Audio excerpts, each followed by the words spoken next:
Hi everyone, it's your Mommy K and I'm back. Sorry kung medyo natagalan po tayo ng update. Sobrang tagal.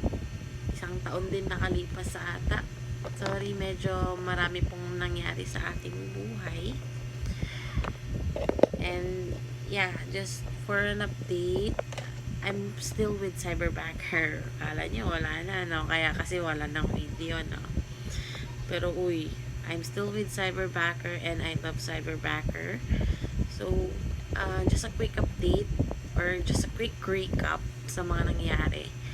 So, medyo nagkaroon medyo nagkaroon ng mga problems, struggles. That's why parang hindi ako motivated gumawa ng video. Ang hirap naman mag-motivate ng tao kung hindi ka motivated. So, but to make the long story short, I'm married now. I gave birth 8 months ago.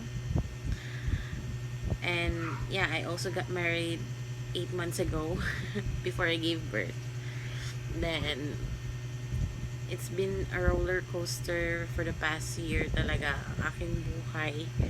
So, yun, yung past client ko, nag-end na ako sa kanya and I have a new client na I think magsa 7 months na ako sa new client ko, and from part-time naging full-time po tayo agad in just a month. I think switch agad ako ni client ko ng ng full-time from part-time.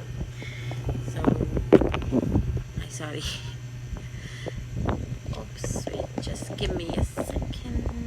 So, kahit sobrang maraming struggles, at the same time, may mga blessings pa rin po.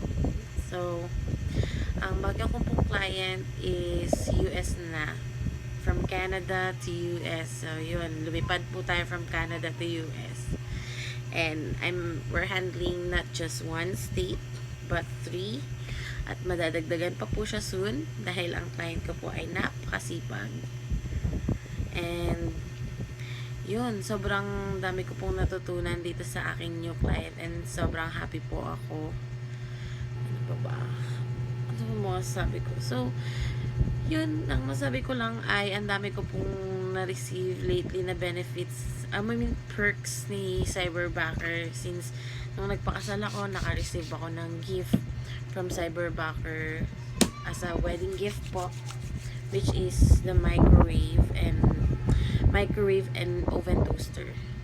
And nung nag-give birth naman po ako sa aking beautiful daughter, binigyan naman po nila ako na ano ba yung pinili ko, ano ba to,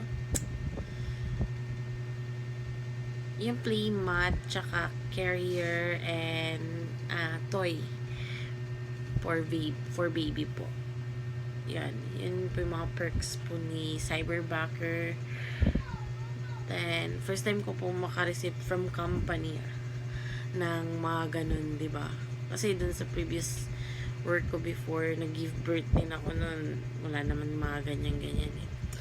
So, yun guys, ang masasabi ko lang, may forever dito kay Cyberbacker. Basta proactive ka lang at ingatan mo yung client mo. Kahit nag-end yung first client ko is okay lang yun. Ginalingan ko pa rin para magkaroon ako ng bagong client agad-agad. And yun, yung nanganak po kasi ako, bago ako manganak, nag-end ako dun sa previous client ko. So, nagpahinga ako mga around 2 months, siguro yun, bago ako nagkaroon ng bagong client.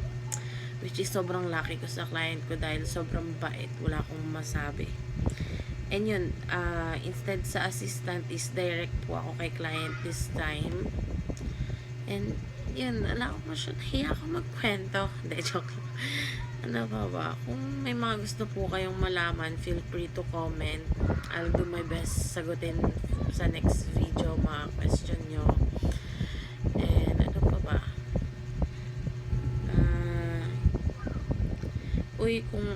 Kung iniisip nyo nagkaroon ng mga problem kay cyberbacker. Hindi, wala. Personal life ko po, personal problem po yung nangyari for the past year. Sabi ko nga, di ba, parang roller coaster talaga yung nangyari sa buhay ko for the past year. But lately, nakaka-recover naman sa mga challenges. At ito tayo ngayon, di ba? Improvement si auntie nyo. Perfect. Yun, guys. So, tuloy-tuloy lang kayo kung gusto nyo mag-apply kay cyberbacker. Huwag kayong panghihinaan ng loob kung bumagsak kayo. Try and try until you succeed. There's always a chance kay cyberbacker. Hindi man kayo swinerte sa una, pangalawa, tuloy-tuloy lang po kayo. Huwag kayong panghinaan ng loob. So, feel free to message me or comment here. Yung page ko is at Mami K sa Facebook. Message nyo ako doon or comment lang kayo dito. Ako mag-PM sa inyo. Comment nyo lang yung account nyo. PM ko kayo kung may mga questions kayo sa akin. Usap tayo privately. Kayo bahala. So, yun lang guys. Quick update. Buhay pa ako. Peace. Bye.